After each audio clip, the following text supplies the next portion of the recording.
Sa basketball po, idinaan ni Pambansang Kamao Manny Pacquiao ang kanyang apela para matigil na po ang gulo sa Zamboanga City. Nagpaplano rin sila ng relief operations para sa mga biktima ng karahasan sa lungsod. Balita hatid ni Mav Gonzalez.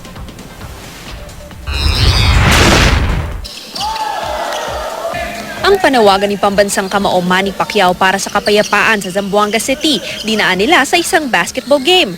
Nakalaban kagabi ng Team Pacquiao ang Team Zamboanga sa isang friendly game sa San Andres Gym sa Maynila.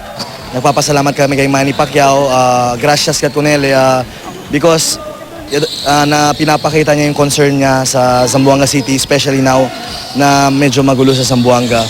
So we're praying for peace. Lahat ng manlalaro ng Team Zamboanga galing sa naturang probinsya.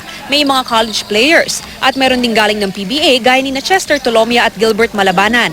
Nagpakitang gilas naman si Pacman sa hardcourt at umiskor pa ng 23 points sa laro. Nanalo ang Team Pacquiao sa score na 112-107. Bukod sa friendly game, nagpaplano rin daw ng relief operations ang dalawang koponan para sa mga biktima ng karahasan sa Zamboanga. Message ko, huwag nila makalimutan magdasal sa Panginoon. Walang ibang magpoprotekta sa atin kundi ang Panginoon at yung kaming lahat ay nagdadasal para sa kanila para maayos ang lahat. Ayon kay Pacman, bahagi na rin ng ensayo niya para sa laban nila ni Brandon Rios ang paglalaro ng basketball. Actually, nag-i-ensayo na ako. Kung hindi ako nagja-jogging, nag-i-ensayo ako sa gym. So ganun lang muna kasi pag morning at saka afternoon na mag-ensayo ko, plus basketball pa. So baka lumiit ako bigla, no? Baka bumaba agad yung timbang ko, malayo pa.